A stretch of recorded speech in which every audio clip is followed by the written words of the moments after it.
जय हिंद दोस्तों, मैं विकास सिंह आपका स्वागत करता हूं आपके अपने परिवार गुरुजी वर्ल्ड विद कंप्यूटर में। आज मैं आप लोगों के बीच लेके प्रस्तुत हूं मैथ का एक और लेक्चर। इस लेक्चर में हम डिस्कस करेंगे एवरेज अर्थात औसत क्या होता है, औसत कैसे फाइंड आउट करते हैं, इसके बारे में आज हम जानेंगे दोस्तों। जैसे जेन्युइन हम एग्जाम्पल ले लेते हैं। अगर हमारे पास मान लीजिए 50 आम है, या आपके पास 50 आम है या मेरे पास 50 आम है, और हमें उसे 10 व्यक्तियों में बांटने हैं, तो हम कैसे उसके औसत को फाइंड आउट करेंगे, तब हमें मालूम हो पाएगा कि प्रत्येक व्यक्ति को कितने आम आएंगे। ठीक है, ये आम के कंडीशन में हो सकता है, किसी अदर कंडीशन में भी हो सकता है। किसी भी चीज़ को हम यहाँ पे लेकर के उसको फाइंड आउट कर सकते हैं। चलिए हम अपने आम वाले एग्जाम्पल को समझते हैं। 50 आम है आपके पास, 10 व्यक्तियों में बांटने हैं, तो टोटल आमों की संख्या औसत बराबर हो जाएगा टोटल आमों की संख्या। ठीक है, आमों की टोटल संख्या हो जाएगी बटे कितने व्यक्तियों में बांटना है, उन कुल व्यक्तियों की संख्या, कुल व्यक्तियों की संख्या। ठीक है, कुल व्यक्तियों की संख्या हो गई। तो हमारे पास कितने आम है? 50 आम है। कितने व्यक्तियों में बांटने हैं? 10 व्यक्तियों में। ठीक है, तो कितना आ जाएगा? प्रत्येक व्यक्ति को 5 आम आएंगे। ठीक दोस्तों, ये एक बेसिक टर्म्स हुए आपके औसत को समझने के लिए। चलिए आगे चलते हैं। अगर हम औसत के फार्मूले की बात करते हैं, तो जो अभी हमने देखा वो भिन्न के फॉर्मेट में होता है। आंकड़ों का योगफल अर्थात कुल आमों की संख्या में एग्जाम्पल दे रहा हूँ, जो कुल आमों की संख्या या कुल वस्तुओं की संख्या, कुल अंकों की संख्या बटे कुल आंकड़ों की संख्या हम बात करते हैं। इसको निकालने के लिए तो इसका मल्टीप्लाई इसके साथ हो जाएगा, अर्थात कुल औसत गुणे आंकड़ों की संख्या, तो क्या आ जाएगा? कुल आंकड़ों का योगफल आ जाएगा दोस्तों, या कुल राशि आ जाएगी। ठीक है, आगे चलते हैं हम दोस्तों। अगर हम बेसिक टर्म्स की बात करते हैं या फिर क्वेश्चन की बात करते हैं, तो स्टार्टिंग से 1 से 19 तक के संख्याओं का औसत निकालने के लिए किस फार्मूले का उपयोग करेंगे? n+1/2। यहाँ पे n क्या है? n वह पद है जहां तक की संख्या ली जाए, अर्थात वह संख्या, जैसे यहाँ पे कितनी संख्या ली गई है? 19 लिया गया है, तो वह अंतिम संख्या क्या हो जाएगी? 19 हो जाएगी दोस्तों। ठीक है, तो यहाँ पे n बराबर 19 हो गया, तो फार्मूला जो बनता है n+1/2 बनता है। ठीक है, तो अगर हम यहाँ पे फाइंड आउट करेंगे 1 + 19/2 कर देंगे, तो हमारा क्या जाएगा? 20/2। तो हमारा आंसर क्या आ जाएगा? 10 आ जाएगा। औसत हमारा क्या आ जाएगा? 1 से 19 तक की सभी संख्याओं का योगफल का औसत क्या होगा? 10 हो जाएगा। आगे चलते हैं।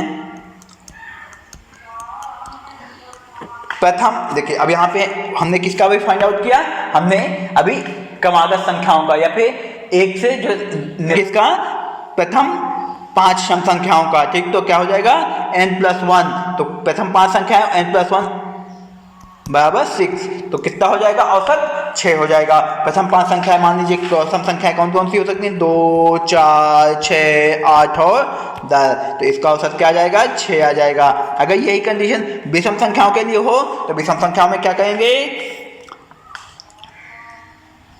जो अंतिम संख्या होगी, जितने पदों तक निकालना होगा, वही हमारा औसत हो जाएगा। n बराबर 5 हो जाएगा। जैसे मान लीजिए विषम संख्याएं 1, 3, 5, 7, 9, कितनी संख्याएं? इनका सम कर देंगे सबका, अपान में 5 कर देंगे, तो कितना आ जाएगा?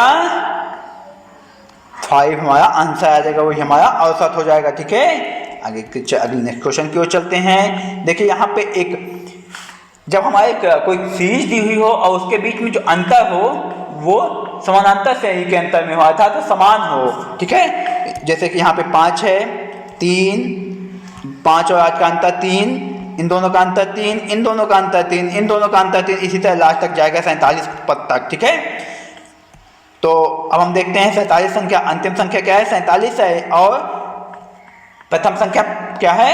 5 है। तो इन दोनों, तो हमें औसत निकालने के लिए क्या करेंगे? प्रथम संख्या प्लस अंतिम संख्या, ठीक है, अपान में 2।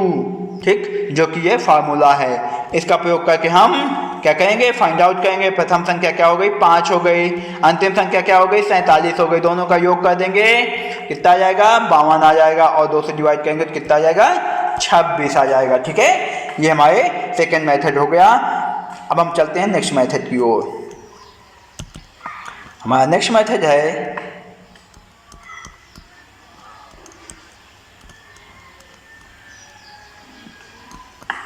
अब हम देखते हैं 1 से लेकर के n तक की सम संख्याओं का औसत निकालने के लिए, ठीक है। तो जहाँ पे n क्या है, एक सम संख्या है, ठीक है।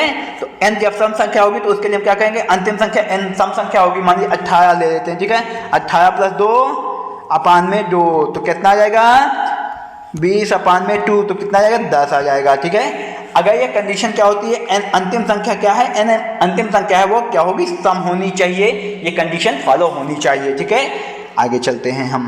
अगर ये संख्या विषम है उस कंडीशन में क्या कहेंगे, अगर ये कंडीशन विषम है तो उस कंडीशन में हम क्या कहेंगे, मान लीजिए 19 है तो 19 में हम क्या कहेंगे, 1 जोड़ करके, और हमें सम संख्या को ज्ञात करना है। सम संख्या को ज्ञात करना तो 1 1 जोड़ेंगे वहाँ पे, जहाँ पे विषम में 1 जोड़ेंगे, और जहाँ पे हम सम में 1 जोड़ते तो वहाँ पे 1 जोड़ेंगे, और ये 20 आ जाएगा अपान में 2 तो कितना आ जाएगा, 10 आ जाएगा दोस्तों, ठीक है। ये हमारा फाइंड आउट होगा। जैसे कि एक एग्जांपल ले लेते हैं हम, जैसे यहाँ पे मान लीजिए कोई संख्या फाइंड आउट करनी है, 45 अंतिम संख्या क्या है, 45 है, ठीक है। तो उसकी हम क्या लास्ट संख्या क्या ले लेंगे, 45 + 1 अपान में 2 कर देंगे तो कितना आ जाएगा, 46 अपान में 2 तो इक्वल टू 23 आपका औसत आ जाएगा, 23 संख्या का औसत आ जाएगा, ठीक है। अब हम देखते हैं अगर वह संख्या विषम है, हमें विषम संख्याओं का ही ज्ञात करना है, 1 से लेकर के n तक की विषम संख्याओं का औसत ज्ञात करना, तब हम क्या कहेंगे, b से लेकर b फॉर्मेट में हम देखते हैं 1 से लेकर के n तक की विषम संख्याओं का औसत ज्ञात कीजिए, ठीक है।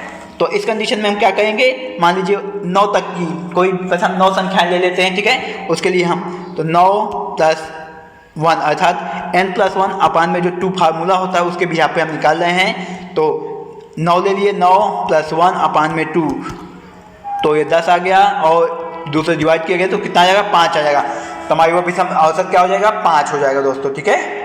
जैसा कि यहाँ पे फाइंड आउट किया गया, ठीक। अब हम कुछ फार्मूले देख लेते हैं प्राकृतिक संख्याओं के वर्गों का औसत ज्ञात करने के लिए। देखिए प्राकृतिक संख्याओं के औसत वर्गों का औसत ज्ञात करने के लिए क्या करेंगे, n + 1 एक ब्रैकेट में 2 n + 1 एक ब्रैकेट में, ठीक है।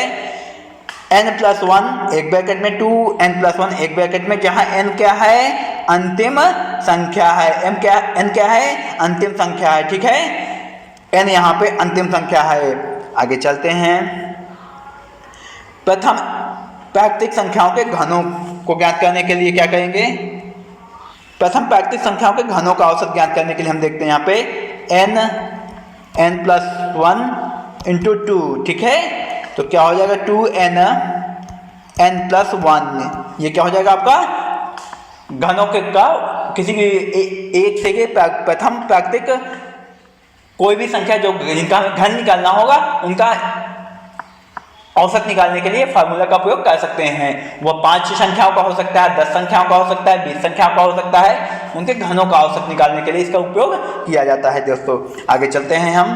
दोस्तों आज के लेक्चर में इतना ही। नए लेक्चर में इसके जो आज हमने फार्मूले देखे हैं इसमें क्वेश्चन को अप्लाई करेंगे और उसके सोल्यूशन को देखेंगे दोस्तों। आज के लिए इतना ही। मैं अपनी वाणी को यहीं पर विराम देता हूँ दोस्तों। जय हिंद।